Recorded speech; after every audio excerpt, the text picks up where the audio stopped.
Hello YouTube, welcome to Just Get It There. I just want to touch base for a little bit of a truck update and a little something for dispatchers. I am in the same truck as I was before.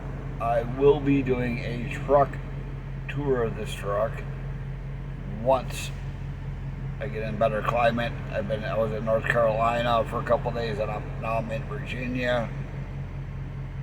I was going to do this earlier, but the whole truck tour, but the weather, and now that it's nighttime, it's not like it's daytime. So I will give a full truck tour once I got to clean up the truck a little bit. I've been running. When I'm not in the shop, I've been running. This goes to dispatchers, whether you work for any carrier or not. Just because somebody puts themselves available for either the next day or they have hours left doesn't necessarily mean it's wise to give them another load. Sometimes it is, but for the most part, I like to have my load that I'm going to go do the day before, so that way I can plan ahead to where I'm going to go, where I'm going to stop, everything that I'm going to do, fuel-wise, where I'm going to stop for the night. I like to try to plan all that out, so that way I know what I'm doing. When you give a person a load that picks up the same day, within a couple hours of where you gotta go, you gotta actually get your address, do your figuring out the best route to get there. You're in a pinch to actually get to where you gotta go. Yes, I do use a GPS, but I also like to actually evaluate my route.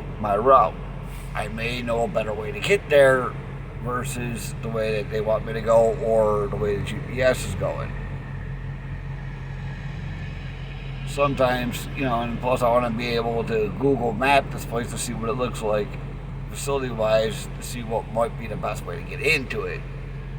Google Maps works good for the aerial view of it. Sometimes you get the street view, which even helps even too. But give us at least a little bit of time to plan a load. Not sit there and, oh, here you go, here's your load for today.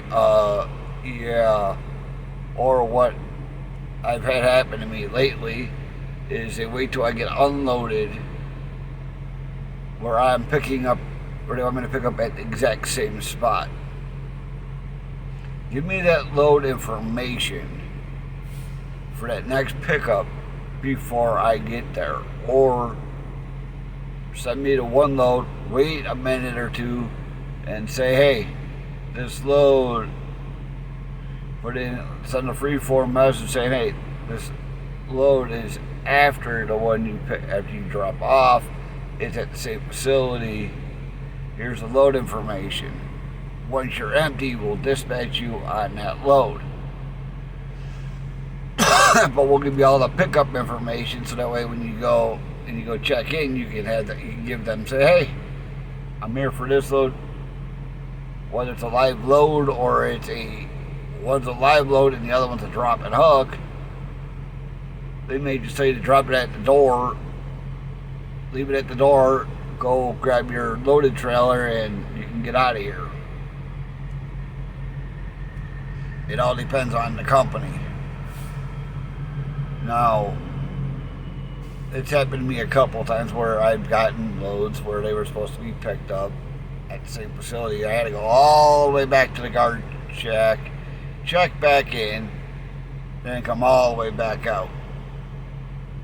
Not a good thing to do. So, with that being said, give us some time to actually trip plan. This is if you work for a carrier. If you work for yourself, you're an independent, you know how to do your own job.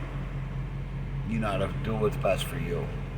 But as a company driver, give us the load information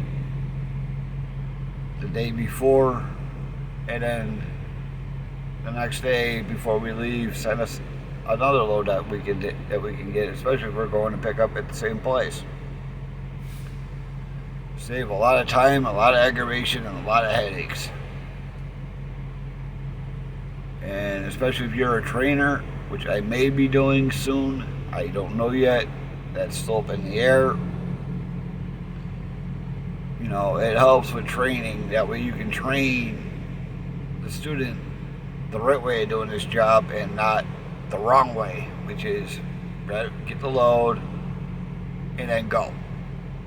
No, that's not the way to do things.